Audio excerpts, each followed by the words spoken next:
拄则咱看到这款的情形，上届当时会当罚15万。另外，新北市新增这间药局，还有卖喙烟的业者，互调查局查到挖100万片的喙烟，讲袂出来讲到底为倒位来。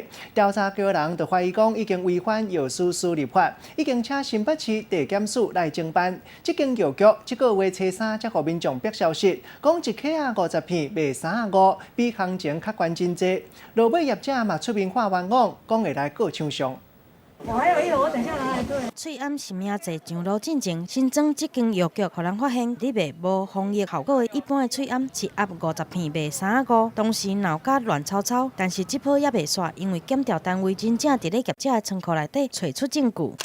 仓库内底几落百箱的喙烟，全部拢互打查封的利条啊！因为这全部拢袂当卖，毋若无医疗的效用，连对倒位进口的拢毋知，互检调单位质疑是有问题的喙烟。药局的业者出面来发冤枉。昨天我想要去跟负责人联系说，这个对这个卫生机关的有疑虑的东西，那你卖给我，这样对我是不公平的。我记得我缴了100多万还多少哈，我也希望他能够如数退还我。原来桃园市调处2月初3指挥新北市地检署这的单位，伫咧新增这间药局，查到型号318的喙烟239箱，N95的喙烟45箱，总共50万80片。佮继续追查进货厂商，嘛发现318喙烟甲 N95的喙烟囤了46万9990片，全部将近100万片的喙烟。业者辩讲是对中国大陆进口的。煞无法度提供进口的证明，已经是违反药事法。不出来帮自己辩驳一下吗？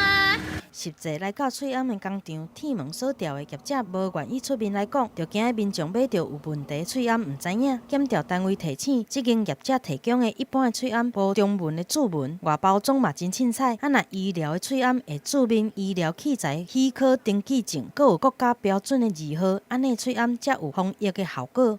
公司本身并没有生产口罩，所以他们的口罩应该是从其他的厂商进口过来。因为厂商可能是无法提供，或者是不愿意提供，这个我们会再追查。我们还在追查那家公司口罩的来源。互检调查出来有问题工厂，平常时也无生产喙烟的相关的配备，加上无相关的单据，会当证明这个喙烟对倒位来，这个喙烟就爱搁追查。伫咧敏感的时阵逼出有问题的喙烟，检调单位唔敢大意，会进一步来调查。